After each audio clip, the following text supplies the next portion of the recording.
And KTR గారు అన్నట్టు ఎప్పుడు మీరు పొలిటికల్ మెగా పవర్ స్టార్ అవ్వబోతున్నారు? మీరు మీరు మీరు ఆ వీడియో చూస్తే కేటీఆర్ గారికి ఇమ్మీడియట్ గా దండం పెట్టారు. ఇంకో మాట అడిగాను, కేటీఆర్ గారు మిమ్మల్ని ఎప్పుడు యాక్టింగ్ చేయమని చెప్పలేదు, మీరు అలాగే నన్ను కూడా పొలిటీషియన్ అవ్వమని చెప్పకండి. అంటే ఆ లక్షణాలు కనిపిస్తున్నాయని అన్నారు కదా.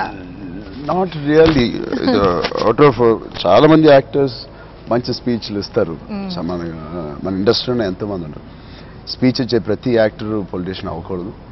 దానికి ఒక చాలా రెస్పాన్సిబిలిటీ కావాలి. అంత రెస్పాన్సిబిలిటీ, అంత నాలెడ్జ్ నాకైతే అసలు లేదు. సో నియర్ ఫ్యూచర్లో అయితే అసలు లేదు, నాట్ అట్ ఆల్.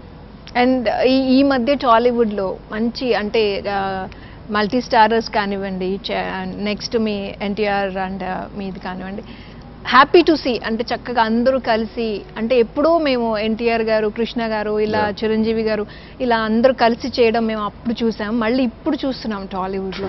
ఈ ట్రెండ్ చాలా హ్యాపీగా ఉంది. అండ్ మీరు ఎలా అనిపిస్తుంది మీకు? I give this credit to the directors mostly. ఆ డైరెక్టర్ కానీ ఒక మంచి కన్విక్షన్తో బిలీవబుల్గా ఒక స్ట్రాంగ్గా ఉండి వస్తే టూ యాక్టర్స్ ఎప్పుడూ కలిసి పనిచేయాలనే ఉంటుంది. లేకపోతే మా లైఫ్ స్పాన్ ఆఫ్ యాక్టర్లో కేవలం మేమే సోలోగా కొట్టుకుంటూ వెళ్తే ఎంతని కొత్త సబ్జెక్టులు వస్తాయి, లేకపోతే కొత్త క్యారెక్టర్స్ వస్తాయో చెప్పండి. సో ఇలాంటి సందర్భాలు ఉన్నప్పుడు మాకు కూడా ఒక కాంపిటేటివ్గా ఉంటుంది, ఒక కొత్త క్యారెక్టర్స్ వస్తాయి, కొత్త రిలేషన్షిప్స్ ఆన్ స్క్రీన్ చూడొచ్చు ఒక ఇద్దరు నచ్చిన స్టార్స్ మీద. So it's very very healthy atmosphere. And I'm so glad మేమందరం మంచి పొజిషన్లో యాక్టర్స్గా ఉన్నప్పుడే ఆ ట్రెండ్ మళ్ళీ వచ్చిందనేది మాకు చాలా ఆనందంగా ఉంది. RRRలో ఏంటి ఎలా ఉండబోతోందండి మీది క్యారెక్టర్? రాజమౌళి గారి సినిమా ఇంకా ఎలా ఉంటుంది అలాగే ఉంటుంది డెఫినెట్గా. ఓకే.